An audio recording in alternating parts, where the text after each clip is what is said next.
بسم الله الرحمن الرحيم الحمد لله الذي لم يتخذ صاحبة ولا ولدا ولم يكن له شريك في الملك ولم يكن له ولي من الذل وكبره تكبيرا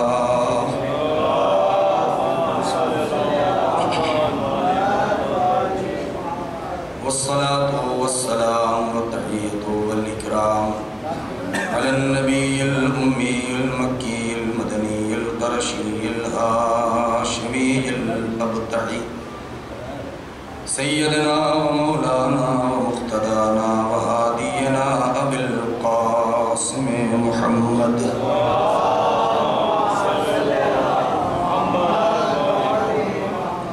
وعلى أهل بيته الطيبين الطاهرين المعصومين المظلومين الذين أذهب الله عنهم الرجس وطهرهم تطهيرا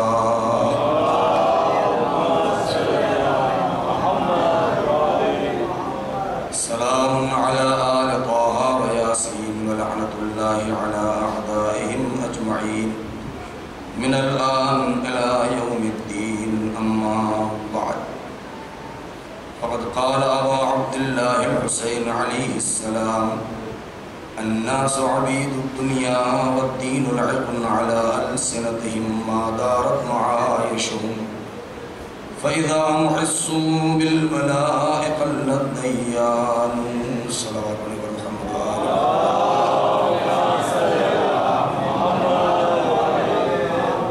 آپ حضرت سے التماس ہے کہ ایک بار سورہ حمد اور 3 بار سورہ اخلاص کی تلاوت فرما کے جناب منور علی ابن حیدر علی مرحومہ شہزاد بی بی بنت غلام حیدر ذکی حیدر ابن رضی حیدر مرحومین کی روح کو احسان فرماتے ہیں۔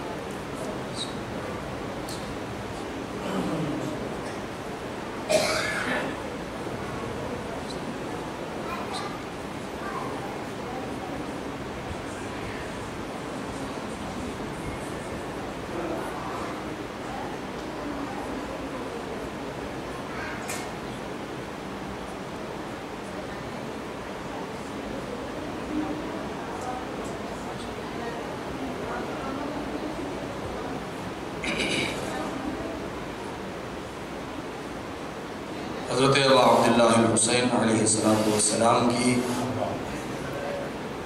یہ بہت ہی مشہور حدیث جس کے ذیل میں آپ سے ہم کلام ہونے کا شرف ملا ہے، جس میں سرکار سید الشہداء نے کسی خاص مذہب یا فرقے یا مکتب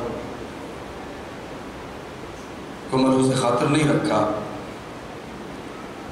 بلکہ انسانیت کے نام ایک عام پیغام ہے، اور عام لوگوں کے سلسلے میں ان کا کوئی بھی دین ہو اس کے متعلق یہ ارشاد ہے کہ الناس عبید الدنیا، لوگ دنیا کے بندے ہیں، دنیا کے غلام ہیں، والدین لعب علی السنتہم، اور دین ان کی صرف زبان تک ہے۔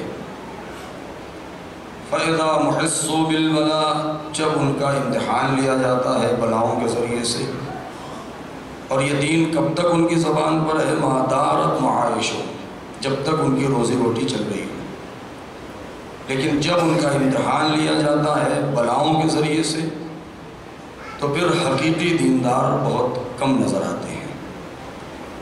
کل میں نے یہ عرض کیا تھا کہ دیندار کسے کہتے ہیں، عنوان گفتگو آپ کے پیش نظر ہے کہ عزاداری کا اصلی مفہوم اور مقصد کیا ہے۔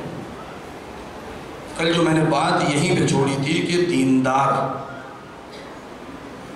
کبھی اگر کوئی کہے کہ فلاں صاحب بہت دیندار ہیں تو اس سے یہ نہ سمجھیں کہ یہ فلاں مومن یا مسلمان بہت دیندار ہیں، بلکہ ہر مذہب، ہر فرقے، ہر مکتب کا ماننے والا اگر اپنے مذہب کے اعتبار سے اپنی زندگی بسر کر رہا ہے تو اس کو دیندار کہا جائے گا۔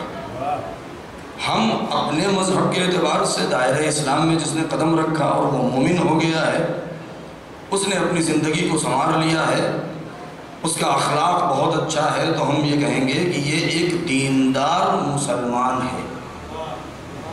اگر شیعہ کمیونٹی سے تعلق ہے، معاشرے سے، شیعہ سماج سے، شیعہ ہے، اور اپنے اس شریعت کے اعتبار سے اپنے دین اور اپنے فرقے کے اصول اور ضوابط اور قانون زندگی اور سلیقہ بندگی کے اعتبار سے زندگی بسر کر رہا ہے، تو یہ کہا جائے گا یہ بہت دیندار شیعہ ہے۔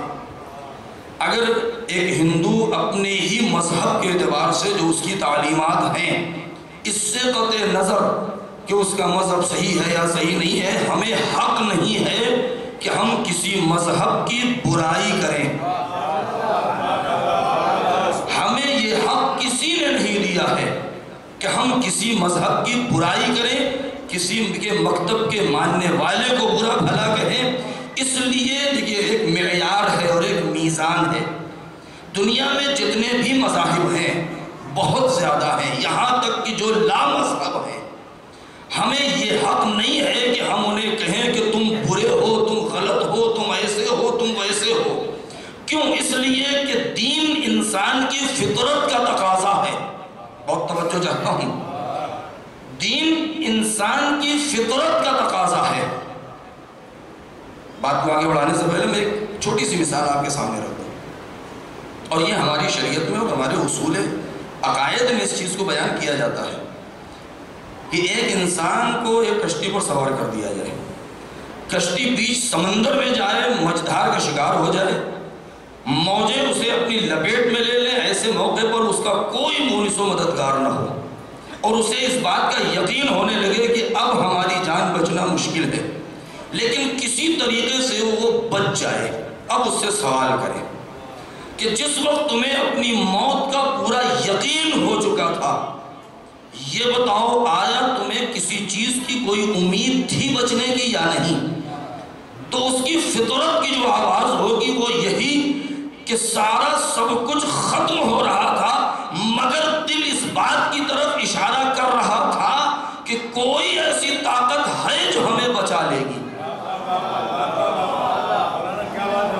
یعنی کوئی چیز نظر میں نہیں ہے اس کے، کہتے ہیں ڈوبتے کو تنکے کا سہارا، لیکن ایک تنکا بھی نہیں ہے، اس کے بعد اس کے ضمیر کی ایک آواز ہے کہ اے بندے خدا مایوس مت ہو، کوئی طاقت ایسی ہے جو تجھے بچا لے، بس اسی فکر کا نام ہے خدا۔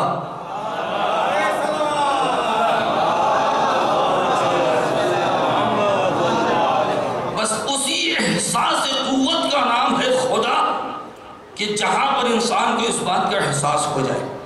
تو دین ایک فطری تقاضے کا نام ہے کہ دیکھیے، اب ایک مثال میں دے دوں، آپ مثال کی ضرورت نہیں، جانتے ہیں ہمارے نوجوان حضرات آج کے کم سے کم اس دنیا میں، آج کے ہمارے کہ جب دنیا کا کوئی ایسا گوشہ، ایک بالش زمین ایسی نہیں رہ گئی ہے جہاں انسانی نگاہیں نہ پہنچ گئی ہوں، کوئی سمندر کا کوئی ایسا جزیرہ نہیں ہے جہاں انسان نے جس کی تصویر نہ کھینچ لی ہو۔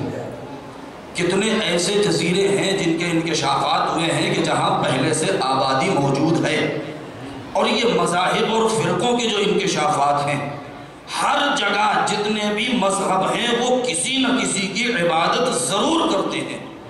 اس کا مطلب کیا ہے؟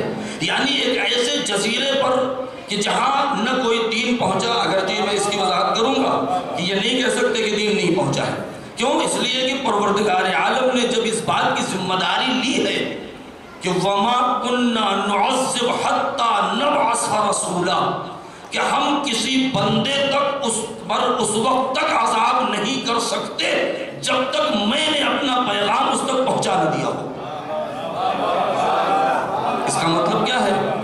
اس خدا نے جو اتنا رحیم ہے، اتنا کریم ہے، جو اپنے مخلوق سے 70 ماؤں نہیں ہوتے مبالغہ ہم کر بھی نہیں سکتے ہیں، 70,000 ہے جس نے ماں کی ممتا کو خلق کیا ہو، جو اپنے بندوں سے اتنا پیار کرتا ہو۔ کیا یہ تصور کیا جا سکتا ہے کہ اس نے اپنا نبی صرف جزیرۃ العرب میں بھیجا یا ایران میں بھیج دیا یا فلاں ملک میں بھیج دیا ہے؟ یہ قابل تصور، قابل اس بات نہیں ہے، کیونکہ اس کی مخلوق جہاں جہاں ہے اس نے اپنا نمائندہ ہر جگہ بھیجا ہے۔ لہذا دین پرستی، خدا پرستی ایک فطری تقاضے کا نام ہے۔ اب یہاں تک اگر ہمارے بچوں نے اس بات کو سمجھ لیا ہے تو اگر انسان کی عقل اور اس کی فطرت اور اس کا ضمیر اس بات کو مانتا ہے کہ ہر انسان حق کی پیروی کرنا چاہتا ہے، جان بوجھ کے باطل کو نہیں مانتا، بہت توجہ، اگر ہمیں ایک بات پتا چل جائے کہ یہ غلط ہے تو ہم غلط کو کیوں مانیں گے؟ جتنے بھی مذاہب پائے جاتے ہیں، ہر مذہب کے ماننے والے اپنے مذہب کو حق سمجھتے ہیں، اسی لیے اس کو مانتے ہیں۔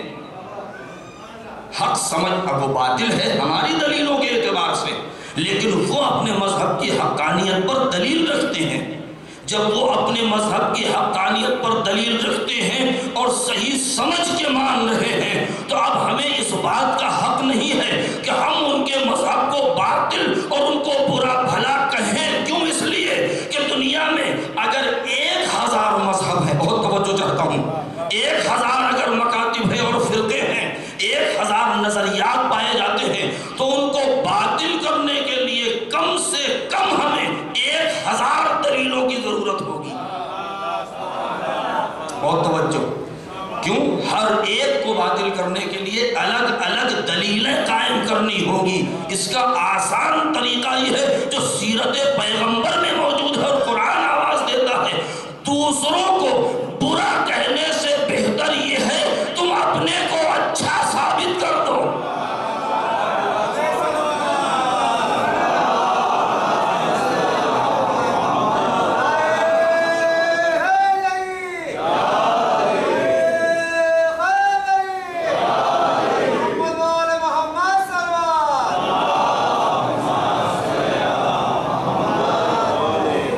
دوسروں کو برا کہنے سے بہتر یہ ہے، دوسروں کو باطل اور غلط ثابت کرنے سے بہتر یہ ہے تم اپنے کو حق ثابت کر دو، کیونکہ جب تمہاری حقانیت ثابت ہو جائے گی تو اب تمہیں کسی کو اپنے یہاں بلانے کی ضرورت نہیں ہوگی، حق اپنے تابع خود ڈھونڈ لیتا ہے۔ اور اس کی دلیل کیا ہے؟ یہ دیکھیے، ممبر سے بیٹھ کے کسی کو برا بھلا کہنا، کسی کے غلطیاں نکالنا، اس سے بہتر یہ دیکھیں ایک بہت اچھی بات ہے روایات میں ہے، اور خاص طور سے اس زمانے میں، کہ جب ہم احساس کمتری کا شکار ہو جاتے ہیں، اور احساس کمتری کیا دیکھیے، احساس برتری بھی بہت بری شے ہے، احساس کمتری بھی بہت بری شے ہے، کیونکہ اگر احساس کمتری میں انسان مبتلا ہو گیا تو جی نہیں پائے گا، اگر احساس برتری میں مبتلا ہو گیا تو دوسروں کو جینے نہیں دے گا۔ اور اسلام یہ کہتا ہے تم خود بھی عزت سے جیو، دوسروں کو بھی چین سے جینے دو۔ احساس کمتری، اور یہ کیسے پیدا ہوتا ہے؟ ہم اپنے آپ کو اور اپنی حیثیت کو دیکھ رہے ہیں، باہر روڈ پہ گئے، سڑک پہ گئے، دوسرے بلڈنگوں کو دیکھا، دوسروں کے بنگلوں کو دیکھا، بڑی بڑی گاڑیوں کو دیکھا، عیش و آرام کو دیکھا، اور احساس کمتری میں مبتلا ہو گئے کہ اس کے پاس تو اتنا ہے اور ہمارے پاس کچھ نہیں ہے۔ روایات کیا کہتی ہیں؟ کبھی، بہت توجہ، یہ پیغام ہے، کبھی بھی اپنے باطن کا مقابلہ دوسروں کے ظاہر سے مت کرنا ورنہ برباد ہو جاؤ گے۔ اپنے باطن کا مقابلہ دوسروں کے ظاہر سے نہ کرو، کیوں؟ اس لیے کہ ظاہر دوسروں کا ممکن ہے کہ وہ دکھاوے کے لیے ہو، تم کو دھوکہ دینے کے لیے ہو۔ لہذا یہ ایک پیغام ہے۔ تو اصلی بات کہ دوسروں کی برائی کرنے سے بہتر یہ ہے کہ اپنی اچھائی دنیا کے سامنے رکھ دیں۔ معصوم کیا فرماتے ہیں؟ ہم فرش اعلیٰ پر بیٹھ کے دوسرے فرقوں کے اوپر لعنت بھیجیں اور برا بھلا کہیں، اس سے بہتر کیا ہے؟ معصوم 8ویں امام کی روایت ہے، عالم آل محمد امام علی رضا علیہ السلام،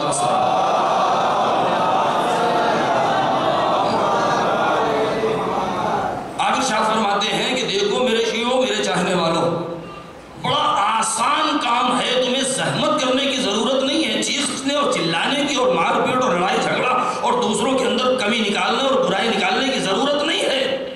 تم یہ نہ کہو کہ ہمارے مولا ایسے تھے، ویسے تھے اور ایسے تھے اور ایسے تلوار چلائی، نہیں۔ لو علمن، بہت توجہ چاہتا ہوں، لو لو علم الناس محاسن کلامنا لاتبعونا، تم کسی سے یہ نہ کہو کہ ہمارے امام بہت اچھے ہیں ان کے پیچھے چلے آؤ، ہمارے کلام کو ان تک پہنچا دو۔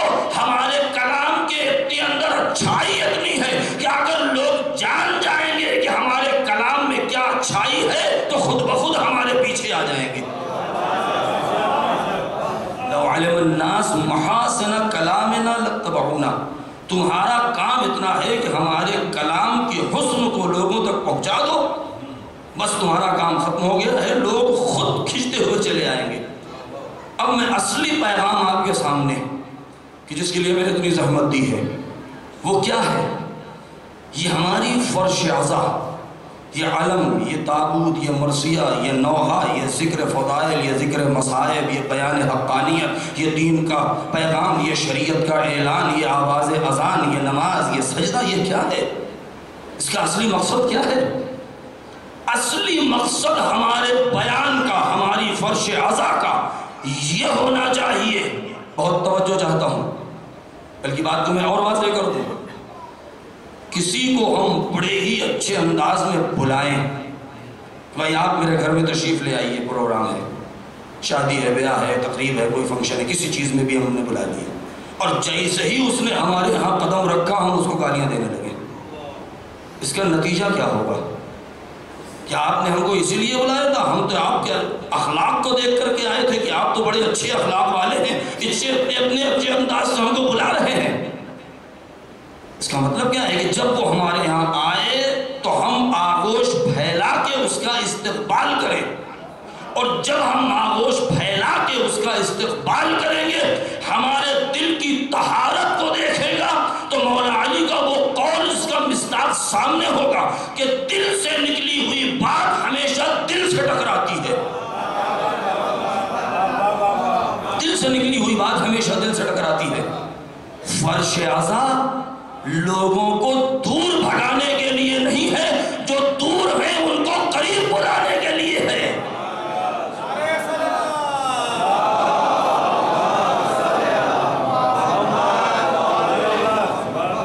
جو دور چلے گئے ہیں ان کو قریب بلانے کے لیے ہے۔ ہمارے بیان ایسے ہوں، یہاں پر ایسا درس دیا جائے، انسانیت کا درس، یکجہتی، اتحاد، عدم انتشار، کہ جو سنے وہ پیغمبر اکرم کے وہ واقعہ آپ نے سنا کہ جب وہ مدینے سے ایک شخص مکے پہنچا، اور مکے پہنچنے کے بعد وہ ایک مہمان اپنے کسی دوست کے گھر میں ٹھہرا، اور اس کے بعد جب وہ چلنے لگا تو رات میں اس کے دوست نے کیا کہا؟ کبھی ایسا ہے کہ تم آ تو گئے ہو یہاں لیکن بہت ہی بچ کے جانا یہاں سے۔ کہا کیوں، کیا بات ہے؟ کہا کہ ایک شخص ہے کہ جو اس بات کا دعویٰ کر رہا ہے کہ میں خدا کا رسول ہوں، اور مجھے ڈر ہے کہ وہ کہیں تمہارے اوپر جادو نہ کر دیں۔ دیکھیے خدا کا انتظام دیکھیے، اس بندے خدا کو کچھ پتہ ہی نہیں تھا، اب اس کے دوست نے کہہ دیا کہ ادھر سے مت جاؤ، ادھر سے جاؤ، کہیں تم پھنس نہ جاؤ۔ اس نے کہا کہ انسان کا دل جو ہے جستجو گر ہے جس چیز سے، کیونکہ مولا علی فرماتے ہیں کہ انسان اس بات کا لالچی ہو جاتا ہے جس سے اسے منع کر دیا جائے، لہذا اس نے کہا یار دوست نے منع کیا کوئی بات ضرور ہوگی، چل کے دیکھیں تو صحیح، ہم کو کون بہکا لے گا۔ لہذا اب جو وہاں سے گیا تو چلتے چلتے دوست نے اس کو کیا دے دیا؟ روئی۔ کہا اگر کبھی ادھر چلے جانا اور کچھ آواز سنائی دے تو اس کو اپنے کان میں ڈھونس لینا۔ اپنے کان میں لگا دیا، گیا تو کیا دیکھا کہ مسجد الحرام کے نزدیک ایک شخص نورانی چہرہ ہے اور اس کے لب ہل رہے ہیں۔ اس کو جستجو پیدا ہوئی کہ آخر یہ کہہ کیا رہا ہے۔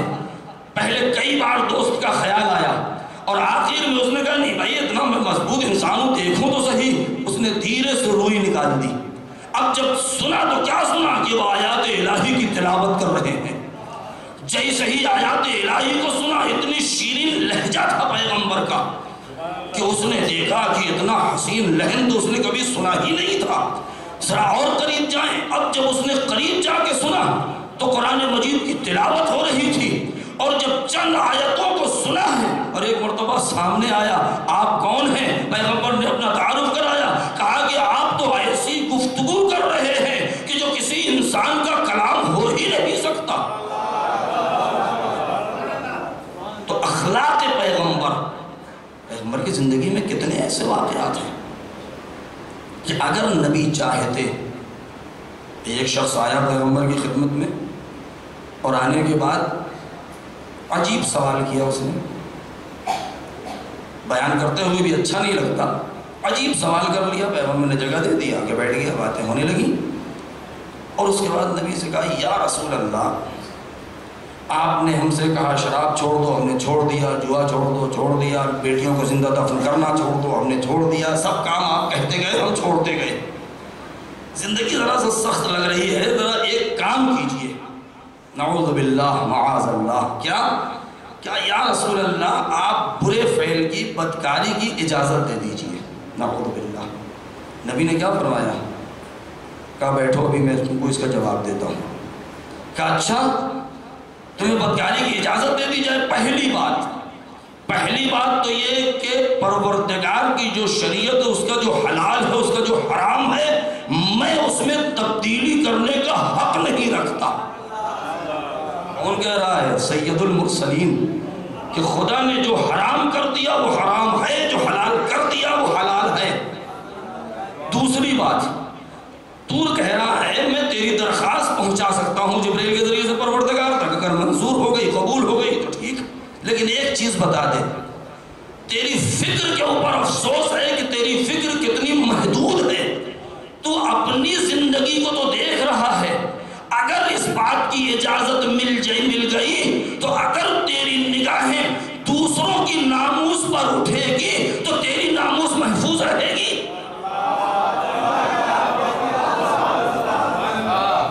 تو نے اپنی ماں اور بیٹیوں کا خیال کیا ہے کہ جب اجازت ہوگی تو اگر تیری نگاہ دوسرے کی ناموس پر اٹھے گی تو کیا تیری ناموس محفوظ رہے گی؟ جیسے ہی نبی نے یہ جواب دیا، میں ایک مرتبہ ہوگا یا رسول اللہ معافی چاہتا ہوں، نبی نے کیا فرمایا؟ یاد رکھ، اسلام نفسانیت سکھانے کے لیے نہیں آیا ہے، کردار کو پاک و پاکیزہ بنانے کے لیے آیا ہے۔ ایک صلوات پڑھتے ہیں محمد صلی اللہ علیہ وسلم۔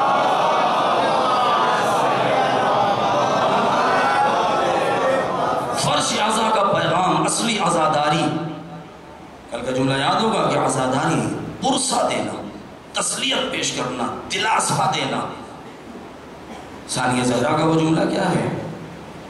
واللہ لا تمحو ذکرنا، یہ کس کو مخاطب کر کے کہا ہے؟ جب یزید نے اپنے خطیب کو آواز دیا تھا اور وہ منبر پہ گیا ہے اور اس نے الٹی سیدھی تقریر کرنا شروع کیا ہے اور اس کی تقریر ختم ہو چکی ہے اور اس خطیب نے یہ جملہ کہا تھا کہ حسین قتل کر دیے گئے، ان کا قصہ ختم ہو چکا ہے، تو اس وقت ثانیہ زہرا نے اس بات کا اعلان کیا تھا کہ اے یزید واللہ لا تمحو ذکرنا، ہرگز تو ہمارے ذکر کو مٹا نہیں سکتا۔ یہ کون کہہ رہا ہے؟ یہ ثانیہ زہرا کہہ رہی ہے۔ ثانیہ زہرا کا مطلب معلوم ہے؟ پیغمبر کی حدیث ہے، زہرا اس ذات کا نام ہے جو کائنات کا نچوڑ ہے۔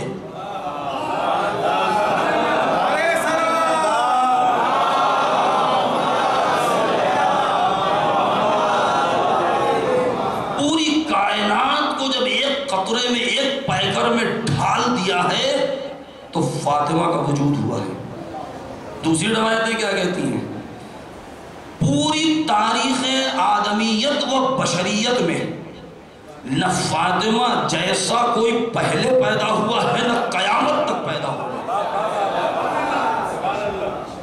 اب سوچیں آپ کہ جناب زینب 14 معصوم میں نہ ہونے کے باوجود بھی ایسا کردار پیش کیا ہے کہ معصوم نے جنہیں ثانیہ زہرا کہا ہے۔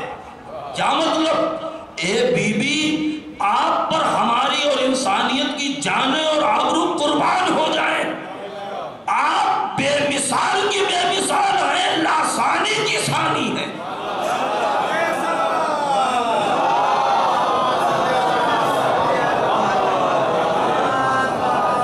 پیغام کیا ہونا چاہیے اس فرش عزا کا؟ مقصد کیا ہے عزاداری کا؟ یہ ماتم کر کل کا جملہ میں پھر دوہرا دوں، میں نے آخر میں جو کہا تھا کہ حسین، بلکہ اس سے پہلے ایک بریکٹ میں ایک جملہ اور کہہ دوں، کربلا کو سمجھنا، اپنی زندگی میں اس کو اتارنا، یہ واجب ہے۔ صرف ایک فرض اور ایک ہم محبت کے تقاضے کے اعتبار سے نہ کریں، واجب ہے، لیکن ہر زمانے سے زیادہ اس زمانے میں کربلا کو سمجھنا ضروری ہے، ہر زمانے سے زیادہ اس زمانے میں سمجھنا ضروری ہے، تاکہ ہم سمجھ سکیں کہ اس کا اصلی پیغام کیا ہے جو میدان کربلا میں امام حسین علیہ السلام نے دیا تھا۔ عزاداری کرنا ضمانت ہے، اس میں کوئی شک نہیں ہے۔ جب آپ گریہ کرتے ہیں، ہم گریہ کرتے ہیں، تو معصوم نے کیا فرمایا ہے معلوم؟ امام فرماتے ہیں اے میرے چاہنے والوں، جب تم روتے ہو تو تمہارے یہ آنسو ہمارے زخم کا مرہم بنتے ہیں، تمہارے یہ آنسو ہمارے زخم کا مرہم بنتے ہیں۔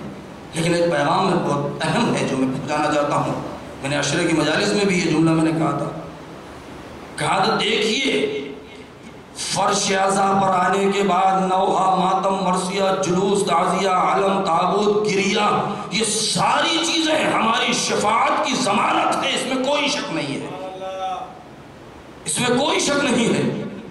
لیکن ہمارا جو ٹارگٹ ہے، بہت توجہ، ہمارا جو ہدف ہے، جو مقصد ہے، کل کا جملہ یاد رکھیے گا کہ اپنے آپ کو معمولی اور محدود نہ سمجھیں، اس لیے کہ ذات حسین میدان کربلا میں محدود نہیں ہے، ان کا پیغام شیعوں سے، سنیوں سے، کسی اور قوم سے مخصوص نہیں ہے، ان کا پیغام انسانیت کے نام ہے، آفاقی پیغام ہے، لہذا ان کو محدود نہ کریں، کسی بھی اعتبار سے نہ اس پیغام کو محدود کریں۔ یہ ساری چیزیں ضروری ہیں، یہاں تک جو میں لایا تھا آپ کو اس جملے کے لیے۔ کبھی بھی اس لیے بھی نہ آئے ہم مجلس میں کہ شاید ہمارے آنسو قبول ہو جائیں اور ہمیں جنت مل جائے۔ بہت توجہ چاہتا ہوں، کیوں مل جائے؟ اس لیے کہ رسول نے فرمایا ہے کہ حسن و حسین جنت کے جوانوں کے سردار ہیں۔ ہم نے اپنے آقا اور مولا حسن و حسین علیہ السلام کو کیوں محدود کر دیا کہ جنت کے سردار ہیں؟ یعنی جب ہم جنت میں جائیں تب وہ ہمارے سردار ہیں۔ کمال تو تب ہے کہ جب دنیا میں ان کی سرداری کو قبول کر لو۔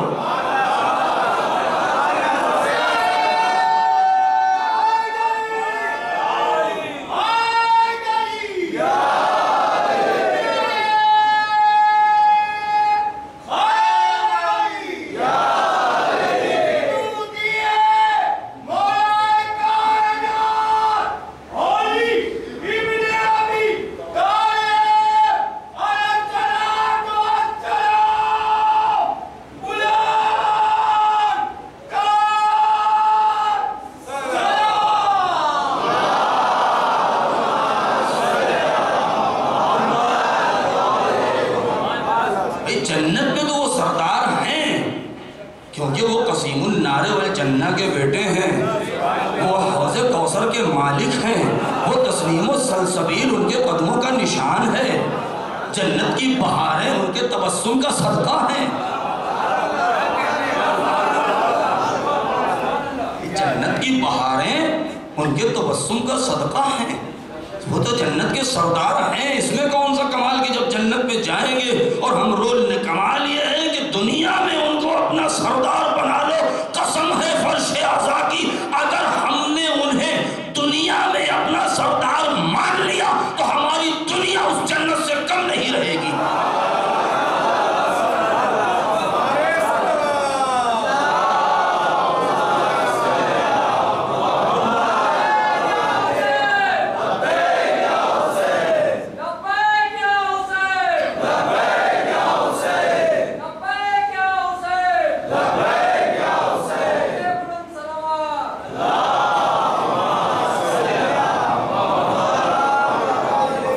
جنت میں جانا ہنر نہیں ہے،